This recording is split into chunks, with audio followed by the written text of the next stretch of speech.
Nosso conhecimento, nossa inteligência são herdados de nossos pais, herdados através dos genes? Vamos buscar respostas a essas perguntas que você vai ver nesse vídeo. Se liga. Alô você, eu sou o Carlos Oliveira do canal homônimo de empreendedorismo digital e no vídeo de hoje vamos falar sobre conhecimento, sobre inteligência, se são herdados ou não de nossos pais.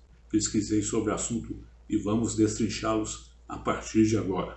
Antes disso, inscreva-se em nosso canal para estar recebendo as novidades que postamos toda semana. E para você que ficar até o final do vídeo, tem um brinde surpresa, aguarde. E também uma super dica, vale a pena, fique até lá. Bom, mas chega de papo e vamos diretos ao assunto em questão. Afinal de contas, nosso conhecimento é só empírico? Ou seja, conhecimentos que fomos e vamos adquirindo com o passar do tempo, com o dia a dia? Ou também herdamos geneticamente a inteligência, conhecimento de nossos pais, que eles adquiriram ao longo de sua vida, até o momento de nossa concepção, o nosso nascimento? Pesquisamos em duas fontes sobre o assunto. Vou deixar os dois links dessas matérias na descrição desse vídeo, para você ter mais detalhes. Vamos primeiro à pesquisa da revista Super Interessante, tem a dizer sobre o assunto. A matéria é de outubro de 2016. Vamos lá. O escritor Alexandre Dumas, dos Três Mosqueteiros, você deve lembrar, é pai do escritor Alexandre Dumas de A Crônica das Camélias. Isso prova que o talento está nos genes? O cantor Chororó é pai de uma dupla que fez tanto ou até mais sucesso que eles. Prova cabal que não só a voz, mas a empatia com o público estão gravados no DNA? Então, como explicar que o Leopold, um esforçado violinista, tenha gerado o Mozart? Que mistério separou o Pelé, maior jogador da história do futebol, de seu filho Edinho, que foi um goleiro simples, no máximo dedicado na sua função? Afinal, talento, inteligência e mesmo comportamento passam de pai para filho? Como? Pelos genes? Com a cor dos olhos, a calvície? Ou pela convivência familiar? O que teria tido maior influência na formação do escritor Luiz Fernando Veríssimo? O DNA ou a biblioteca do pai Érico? A polêmica é velha, mas está atualizadíssima por novos estudos da neurociência e da genética comportamental, que tornaram quase inegável a tese de que há, dentro da nossa cabeça, influência dos genes. No entanto, tem muita gente que ainda não está convencida. Não é à toa que esse papo de inteligência ser hereditária gera polêmica.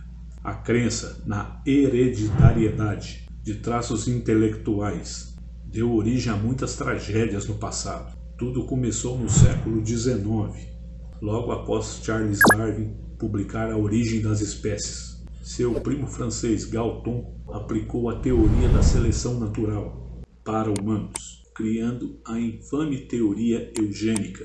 Imaginou algo que hoje dá medo: a possibilidade de aprimorar a raça humana através de cruzamentos genéticos planejados. Nessa época, cientistas saíam pela África com colete de caçador e cachimbo, medindo crânios para disparar conclusões deste tipo, por ter o cérebro 2 centímetros maior. Era o ápice da crença na inteligência, como parte da natureza inata, portanto imutável. Acontece que, por trás das mãos precisas, munidos de régua e embasados pelo imparcial discurso científico, estavam os preconceitos da época. Isso é uma vergonha. As pesquisas partiam do princípio que a raça branca fosse superior. Muitos desastres, como a Segunda Guerra Mundial, por exemplo, em que os alemães, através da liderança de Adolf Hitler, aterrorizou a Europa e o mundo com a esdrúxula suposição de superioridade da raça ariana. Que merda, hein? Sabia não. No decorrer do tempo, deram um mau nome à genética em função desses desastres. E a tese que o talento passa de pai para filho passou a ser identificado como antidemocrática e preconceituosa. Hoje, entretanto, a própria ciência oferece substrato para o multiculturalismo e a tolerância racial. Sabe-se que a diferença de DNA entre dois brancos pode ser maior que entre a de um branco e um negro. A mal falada genética comportamental deu o braço a torcer e admitiu que os gênios só apontam tendências, agindo em interação com o ambiente e não impondo destinos inexoráveis. As influências genéticas do intelecto existem, mas estão mergulhadas na interação entre os genes, psicologia e desenvolvimento. Não são diretas e nem irreversíveis, nem inescapáveis e nem inevitáveis, diz o cientista alemão Volkmann Weiss. Uma pesquisa de neurocientistas americanos e finlandeses de dezembro de 2001 avançou muito na questão de falta de ligação entre hereditariedade e inteligência. O estudo comparou 10 pares de gêmeos idênticos e 10 pares de gêmeos fraternos. Todas as 40 pessoas na idade entre 33 e 51 anos passaram por teste de QI e exames cerebrais de ressonância magnética. O resultado: 95% dos gêmeos idênticos com exatamente o mesmo genoma alcançaram níveis de QI muito semelhantes.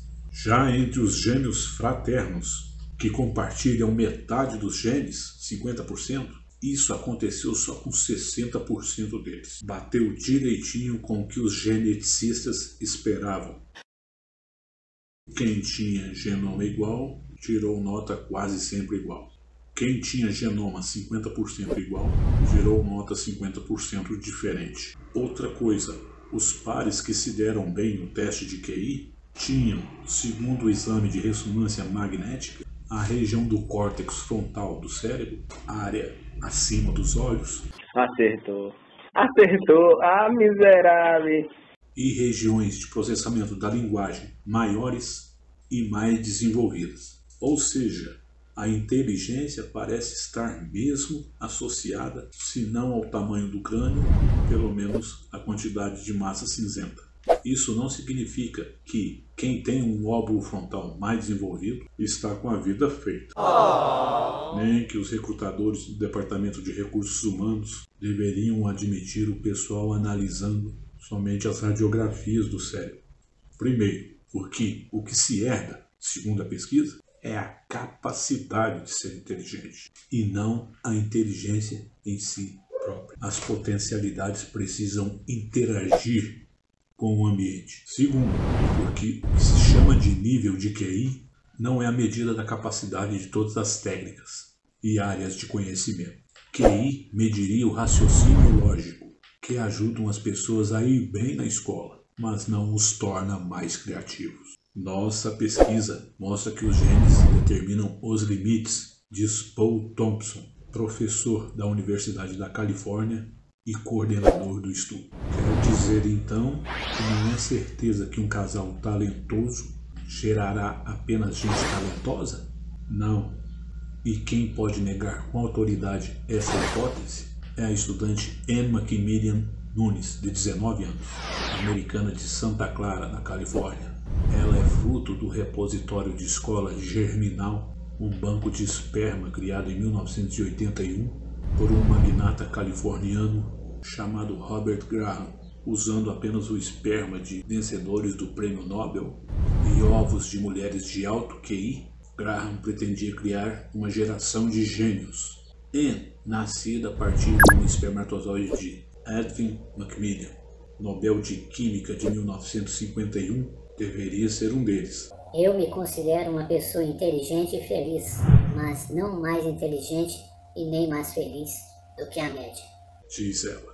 A saída que os neurocientistas encontram para explicar casos assim é que as influências do DNA no intelecto não são determinadas pelas simples leis mendelianas de genes recessivos e dominantes que a gente aprende na escola. As tendências seriam poligênicas, ou seja, para a ciência, caracteres intelectuais podem ou não passar de pai para filho. Depende do complexo e de imprevisíveis combinações de um monte de genes. O assunto desperta paixão porque acerta em cheio na concepção do ser humano. Tem gente que acha que o homem é único, contraditório, previsível, não um robozinho determinado pelos botões do genoma.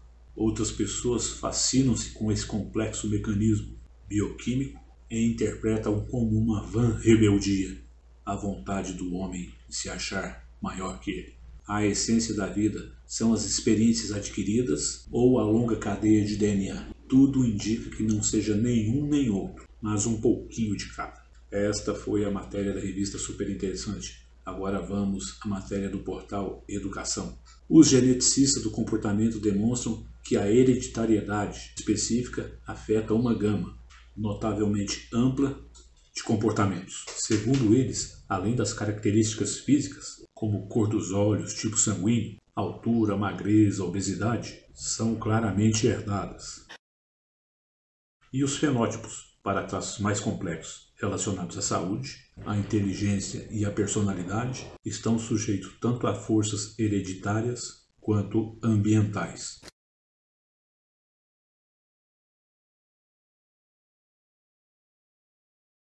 Mesmo que um traço seja fortemente influenciado pela hereditariedade, o ambiente pode por muitas vezes ter um impacto substancial, uma vez que as influências genéticas raramente são imutáveis. Estudos mais recentes referem-se à influência da genética ao comportamento patológico, como o alcoolismo, a esquizofrenia, a agressividade excessiva, a anorexia, entre outras. Os geneticistas do comportamento descobriram uma significativa influência genética sobre o temperamento da criança, incluindo dimensões de emocionalidades, essa que é calma e as que são nervosas, à atividade e ao grau de sociabilidade. Em relação ao estudo da adoção, observamos as semelhanças entre crianças adotadas e suas famílias adotivas, e também entre crianças adotadas e suas famílias biológicas. Quando as crianças adotadas são mais semelhantes a seus pais e irmãos biológicos, quanto a um traço particular como a obesidade, por exemplo,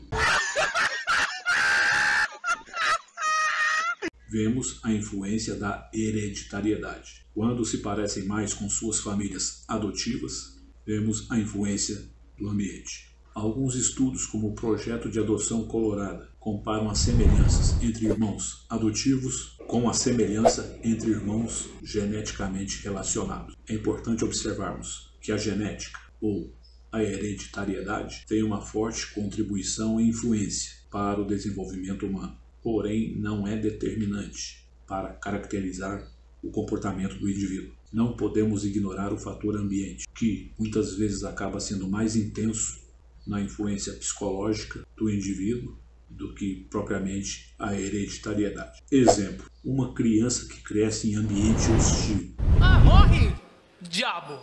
Fala aqui pra gente, então. Tô falando, não tô falando? Então morre, diabo!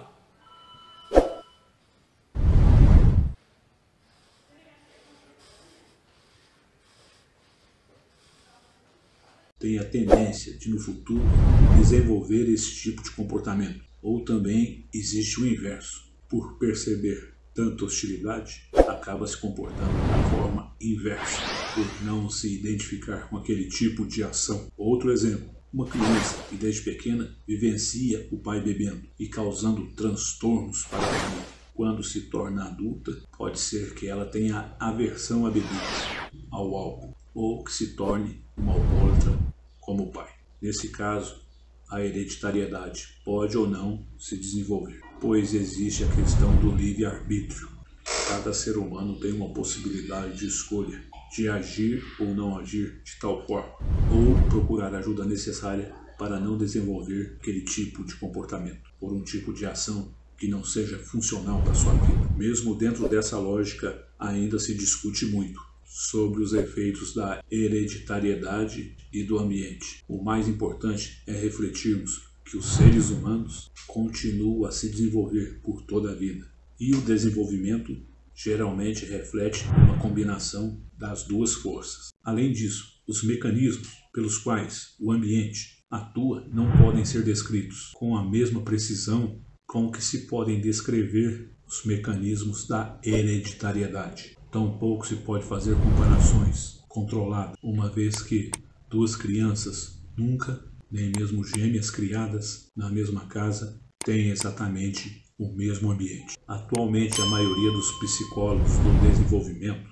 vê o relacionamento entre os fatores ambientais e genéticos como interligados. Bom, essa foi a matéria do portal Educação. E por fim, faço a seguinte indagação. Você já parou para pensar como as crianças de hoje são mais espertas? Parecem que já nasceram conectadas, pois têm uma facilidade em lidar com a tecnologia, por exemplo, mais do que nossos pais e até mesmo nós. No meu caso, por exemplo, eu tenho uma filha de 14 anos que, sobre as tecnologias atuais, como smartphones, computadores, smart TVs, eu precisei explicar muito pouco para ela sobre isso. Parece que ela já nasceu com a predisposição de aprender de uma maneira muito fácil, ou até descobrir como funciona aquele aparelho por conta própria. Lembro dela com 7 anos de idade, brincando com seu tablet, com uma facilidade tremenda, e sempre me perguntei, como essa menina aprendeu isso? De onde vem esse conhecimento? Eu não expliquei nada. Outra situação, sempre ouvi minha mãe falar, você não me puxou. Você puxou o seu pai, puxou o gênio dele. Esse gênio a que ela se refere não quer dizer que ela achava meu pai um Einstein ou coisa parecida. Esse gênio que ela falava e fala até hoje quer dizer temperamento. Ou seja, meu gênio, temperamento, era ou é semelhante a de meu pai. É por essa e outras razões que acredito e defendo a tese que, como seres humanos, estamos em constante evolução e no momento que atingimos o nosso ciclo de vida e praticamos o ato sexual, que, por fins biológicos, tem a incumbência de gerar novas vidas, novos seres, tanto o homem como a mulher dotam esse novo ser com seus conhecimentos adquiridos até ali no ato da concepção. Ou seja, em outras palavras, herdamos a inteligência ou burrice de nossos pais. Você pode pegar, por exemplo, um filho de um casal humilde e outro filho de um casal que tem um vasto conhecimento, faculdade e tudo mais. Esse segundo menino do casal com notório conhecimento tende a ser mais esperto que o primeiro. Pelo menos é o que eu penso. Bom, e sobre o brinde que eu te falei no início do vídeo, clique no segundo link na descrição desse vídeo, que vai te direcionar para o meu WhatsApp, para você entrar em contato e solicitar o seu brinde, que é um curso grátis para o marketing digital, de como fazer a primeira venda e aplicar ela de forma rápida. Mande a mensagem que eu mando o curso totalmente grátis para você. E caso você esteja em busca de mais conhecimento, pois como vimos nesse vídeo, quanto mais conhecimento buscamos ainda é pouco, quanto mais conhecimento melhor, acorda para o mundo.